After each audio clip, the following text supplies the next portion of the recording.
SER Podcast. Hola, soy Ángeles Barceló. Estás escuchando Las 7 de Hoy por Hoy, un podcast diario de actualidad para estar informado en menos de 20 minutos. Escucha el episodio de hoy. Hola, buenos días. La evacuación de civiles en Ucrania sigue produciéndose a cuentagotas y con la evidencia de que Rusia incumple el alto el fuego pactado con Kiev. Más de 5.000 personas han salido en las últimas horas de la ciudad de Sumy, pero otras miles siguen atrapadas en la asediada Mariupol. El gobierno de Ucrania acusa a Moscú de bombardear a los civiles que trataban de salir de esta ciudad, donde tampoco, según las autoridades, se está permitiendo que llegue el material humanitario. Es el presidente Zelensky que denunció ayer ante un parlamento británico que se puso en pie para aplaudirle que la población de Mariupol, 500.000 de habitantes, está sin luz y se está quedando ya sin alimentos. En una hora va a comenzar de nuevo un alto el fuego pactado entre las partes, después de una madrugada en la que el Organismo Internacional de la Energía Atómica ha vuelto a denunciar la situación de la central de Chernóbil y en la que el Ministerio de Energía ucraniano denuncia que los trabajadores de la planta de Zaporilla están siendo torturados. Fernando Bayo, buenos días. Buenos días. Y Ucrania denuncia que los empleados de esa central de Zaporilla, la mayor de Europa, están agotados física y mentalmente tras días soportando las presiones de las tropas rusas que controlan la planta. Y que, según el ministro de Energía ucraniano, pretenden forzar a sus trabajadores a grabar un vídeo propagandístico para presionar a Zelensky. La de Zaporilla es una de las 4 centrales nucleares activas en Ucrania. Una quinta, la antigua central de Chernóbil, también está bajo control militar ruso. Allí la falta de rotación de sus 200 técnicos y guardias desde hace casi 2 semanas preocupa especialmente a la Agencia Internacional de la Energía Atómica. Mientras tanto, sobre el terreno se intensifican, como decías, los combates en Mariupol, una ciudad sitiada que vive una situación apocalíptica, según la Cruz Roja Internacional. Desde allí, desde otras 4 ciudades, incluidas Kiev y Kharkov, se va a tratar hoy de evacuar a civiles a través de los corredores humanitarios que Moscú no aclara si conducirán o no a territorio de Rusia y Bielorrusia. En una hora, como decíamos, comienza ese alto el fuego que afecta a 5 ciudades que son clave, de nuevo a Mariupol y también a la capital, a Kiev, donde sigue el enviado especial de la SER, Nicolás Castellano. Buenos días. Hola, ¿qué tal? Buenos días, José Luis. Pues ha sido una noche de nuevo de sirena, de ruido, hemos escuchado de nuevo esos bombardeos y este era el tono de esa sirena hace solo unos minutos.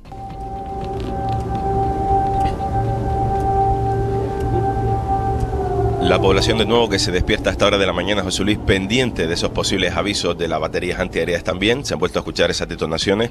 Recordemos, los rusos están a solo 20 kilómetros del centro de Kiev al norte, a 95 kilómetros al sur en Vila Cerca y en el este y en el oeste también están acumulando tropas. Es decir, el famoso cerco a Kiev se acelera en las últimas horas. Hasta luego, Nico. Hasta luego. Occidente da por lo demás un paso más en las sanciones a Rusia y da una vuelta de tuerca al mapa del comercio energético mundial. Estados Unidos y el Reino Unido han vetado el petróleo ruso y Bruselas apuesta por una desconexión paulatina. Enrique García, buenos días. ¿Qué tal, Sastre? Buenos días. Un 8% en Estados Unidos, un 6% en Reino Unido. Es el porcentaje del total de petróleo que importan estos países desde Moscú. En la Unión Europea la dependencia es mayor, de ahí que Bruselas no secunde la propuesta de Joe Biden. Los 27 van a analizar mañana jueves en una cumbre cerrar el grifo poco a poco. Primero quieren sellar proveedores alternativos, Qatar o Argelia, y garantizar las reservas de gas. La idea de la Comisión pasa por reducir en 2/3 el consumo de gas ruso a lo largo de este año. El Reino Unido opta por una posición intermedia, veta el petróleo ruso, pero no ahora, a partir de diciembre. Defender la libertad tiene un coste, decía ayer Joe Biden. Lo cierto es que, como les venimos explicando, los precios de la energía siguen disparándose en todo el mundo. Aquí en España la gasolina ha subido 18 céntimos desde que empezó la invasión a Ucrania, Leo Mizoso. Los carburantes subieron ayer de media otros 3 céntimos litro. La gasolina de 95 cuesta de media 1,78 euros, ha subido 18 céntimos desde el ataque a Ucrania y 48 en un año, un 36% interanual. El gasóleo cuesta 1,70 euros, ha subido 21 céntimos desde el ataque y 52 en un año, un 44%. La luz baja algo, pero marca hoy su segundo precio más alto de la historia en el mercado mayorista. Y en la tarifa regulada, el kilovatio hora cuesta de 52 a 91 céntimos, cuando el miércoles equivalente de hace un año el máximo no llegó a 18. Occidente, en fin, que está presionando a Rusia con el petróleo al tiempo que más multinacionales se van marchando de ese país. A la lista añadimos McDonald's, Starbucks, Coca-Cola o Pepsi, y Rusia responde. Anuncia que cancela la exportación de una serie de productos básicos vía decreto. No sabemos ahora de qué productos se trata porque lo vamos a conocer en una lista que Moscú hará pública en las próximas 48 horas y ordena además una especie de corralito. Desde hoy y hasta el 9 de septiembre los rusos solo podrán sacar $10.000 en divisas extranjeras. ¡No estamos Aquí en España miles de personas salieron ayer a la calle Día de la Mujer con más afluencia que el año pasado, aunque menos multitudinarias todavía que antes de la pandemia. Marchas con 2 convocatorias en la mayoría de las ciudades, Gillian. Sí, las más grandes como Madrid, Barcelona o Sevilla tuvieron 2 recorridos. Capitales más pequeñas como Córdoba o Jaén solo tuvieron una convocatoria, pero precisamente las diferentes posiciones en torno al género o a la abolición de la prostitución explican la división que vimos ayer en las marchas, aunque por lo general en las calles las mujeres se unieron para reivindicar los derechos más básicos. Aquí estamos todas las mujeres feministas las que queremos trabajar desde los acuerdos, que son muchísimos. Entonces estamos aquí para hablar de eso, de todo lo que nos une como mujeres feministas. Las ministras del Gobierno de coalición de los 2 partidos participaron en la convocatoria oficial de Madrid, la de la Comisión 8M. Y en el Congreso sigue el tira y afloja sobre el tipo de comisión que debe investigar los abusos en la Iglesia. PSOE y PNV defienden que la pilote el Defensor del Pueblo y el PP, que ha defendido su propia iniciativa para que se investiguen todos los abusos en cualquier ámbito y no solo en la Iglesia. Ahora a los populares no les parece mal una investigación del Defensor, que es la propuesta de los socialistas. Los grupos seguirán debatiendo hasta el jueves, que es cuando se vota la proposición. Así comienza pues este miércoles, día 9 de marzo. ¿Con qué tiempo, Enrique? Con más lluvia hoy en Galicia, nubes abundantes en la mitad norte de la península y sol en el sur, con levante en el estrecho y alisios en Canarias. 1 minuto y vamos con todo.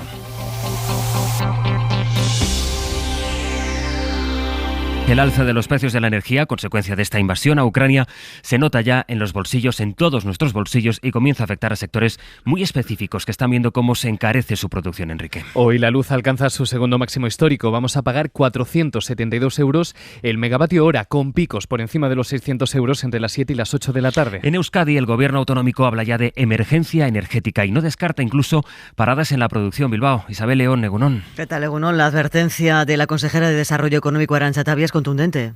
Existen empresas, desde luego, de carácter electrointensivo, es decir, que necesitan mucha electricidad para ponerse en marcha, necesitan mucho gas para ponerse en marcha, que no pueden soportar esos precios tal como están en estos momentos y que, como continúe la escalada de precios, desde luego se verán abocadas a parar. Si fuimos capaces de establecer medidas excepcionales en el momento de una crisis sanitaria como la del COVID, tenemos que ser capaces de hacerlo en este momento. Advertía sobre esas empresas, Arantxa Tapia, que se han visto abocadas a parar y se han materializado ya en las últimas horas, por ejemplo, en ArcelorMittal, en la planta de Olaberría, con hasta 17 horas de parada ya por el coste de la electricidad. La empresa no descarta tener que hacerlo también, nos dicen, en su planta de Sestao. Y es que las fundiciones, las empresas del metal, la industria vasca electrointensiva, habla de una crisis no cicatrizada con la pandemia que ahora se intensifica con esta subida de precios. Efectos concretos de la guerra después de la pandemia en nuestra economía. En Euskadi, en Galicia, el sector pesquero ha comenzado un amarre parcial de las flotas porque el aumento del carburante está encareciendo el trabajo diario, tanto que no sale a cuenta tener a toda la flota en el mar. Es una medida que la Federación Nacional de las Cofradías de Pescadores no descarta incluso extender a todo el territorio de Galicia. Jaime López, buen día. Buen día. La escalada de precios de los combustibles está generando ya muchos problemas en el sector primario, en la pesca. En Celeiro amarra ya parte de la flota de altura. Lo hacen a título individual muchos barcos en todos los puertos gallegos, pero toda la flota pesquera se plantea un amarre por el alto precio del gasóleo. Estaba antes de estallar la guerra en poco más de 30 céntimos. Ahora supera el euro. Basilio Otero es el presidente de la Federación de Cofradías Españolas. Non é que pode producir amarres, senón vai a producir amarres. Italia, por exemplo, xa amarrou desde antes. Toda a flota italiana. En España vai ocurrir o mismo. El amarre es inevitable, dice Basilio Otero. La situación es apremiante. La cooperativa de armadores de Vigo, la más potente, va a analizar hoy el amarre de sus barcos. Je pense qu'aujourd'hui, au plus tard demain, nous arriverons au chiffre effrayant de 2 millions de réfugiés ukrainiens que ont passé... El alto comisionado de las Naciones Unidas para los Refugiados, Filippo Grandi, que cifra ya, lo podían escuchar ahora, se entendía perfectamente, más de 2 millones de personas es el número de desplazados refugiados que han salido de Ucrania. Solo ayer salieron de ese país 300.000 personas. 2 millones de personas que están, por tanto, en territorio europeo, un orgullo en la acogida, según la Comisión. Corresponsal comunitaria Griselda Pastor. Más de 2 millones en solo 12 días son los datos que ha presentado la Comisión, afirmando que hay razones para estar orgullosos hoy de la solidaridad mostrada por la Unión. 2 million refugees has already entered into European Union. 2 millones, 1 millón ha entrado por Polonia, medio por Rumanía y por Eslovaquia y por Hungría. El resto, dice la comisaria, añadiendo que hay razones para sentirse orgullosos hoy de ser europeos, y esto tras agradecer el esfuerzo a las ONGs, los voluntarios, ayuntamientos y tantas familias que están ofreciendo sus casas para que los que llegan tengan donde vivir, situación en nada parecida a crisis anteriores que rompieron la relación entre países miembros y que esta mujer, que es sueca, espera no volverán a repetirse más, aunque sobre la mesa siguen las leyes que hay que modificar basadas en cierres de fronteras. Bueno, aquí el Gobierno hace una interpretación, digamos, más flexible de esta directiva europea. Va a facilitar permisos de residencia y de trabajo a ucranianos que estaban en España en situación irregular ya antes de la guerra. Estuvo anoche en Hora 25 el ministro de Migraciones, José Luis Escrivá, explicó que las comunidades han ofrecido 6.000 plazas de acogida, el sistema estatal ofrece otras 6.000 y ha cifrado el ministro en 1 millar los ucranianos que han llegado a España, aunque anticipa que la cifra real es mayor. Pues es muy difícil de saber, porque están llegando, en esta ocasión están llegando por una forma espontánea, a través de las redes familiares, pero por el momento son muchos más, pero en nuestro sistema estatal de acogida hay unos 1.000 ucranianos en este momento, pero sabemos que son muchos más que están llegando directamente y siendo acogidos por la diáspora ucraniana, que es muy extensa. Ucranianos aquí en España. Y luego la historia de 2 españoles que se han unido a la resistencia allí en Ucrania. Las fuerzas y los cuerpos de seguridad del Estado están trabajando con la hipótesis de que varios jóvenes, decenas de jóvenes, dicen ellos, lo puedan hacer en las próximas semanas. Ir allí. Ucrania les da instrucciones para viajar, les aconseja llevar su propio material defensivo. Esta información es de Ana Terradillos. Ninguno de los 2 españoles tiene origen ucraniano. Uno de ellos estuvo luchando con la resistencia kurda frente al grupo terrorista Daesh en Siria y el otro, según los datos que manejan los cuerpos de seguridad, nunca ha participado en ningún frente de resistencia y se estrena allí, en Ucrania. Están identificados, pero Policía y Guardia Civil prefieren no desvelar su lugar por motivos de seguridad. Los 2 españoles que se encuentran allí ya hace una semana han viajado hasta la zona con su propio material defensivo, como cascos y chaleco antibalas. Las armas se distribuyen en territorio ucraniano. La principal recomendación que se hace es que se pongan en contacto con la embajada de su propio país, pero en el caso de España, la delegación lleva cerrada casi 10 días. No es la primera vez que combatientes extranjeros viajan a la zona. En el año 2014, tras el conflicto en el Donbass entre los separatistas de Donetsk y Lugansk, más de 10.000 combatientes se trasladaron a la zona para dar apoyo a uno de los 2 grupos. Putin está solo y esa unidad se tiene que demostrar desde el punto de vista de las sanciones económicas, desde el punto de vista de la respuesta que tenemos que dar la comunidad internacional, aislando completamente a Putin. Estuvo ayer el presidente Pedro Sánchez en la base letona de Azadi, a 120 kilómetros de la frontera apenas con Rusia. Se reunió con el secretario general de la OTAN, con el primer ministro de Canadá, en una reunión y una foto para mostrar el compromiso de España con la alianza y el apoyo de los países a los países bálticos. Sellaba Pedro Sánchez su apoyo a la estrategia de la OTAN y aquí en España la vicepresidenta Yolanda Díaz zanjaba el debate sobre las armas. Hice lo que tenía que hacer y hemos pasado página y, como saben, el Gobierno de España sigue trabajando para paliar las previsibles consecuencias que la guerra de Putin puede tener en nuestro país. Estamos centrados en proteger a los trabajadores, a las trabajadoras, a las familias, a las empresas. Esto es lo que nos une.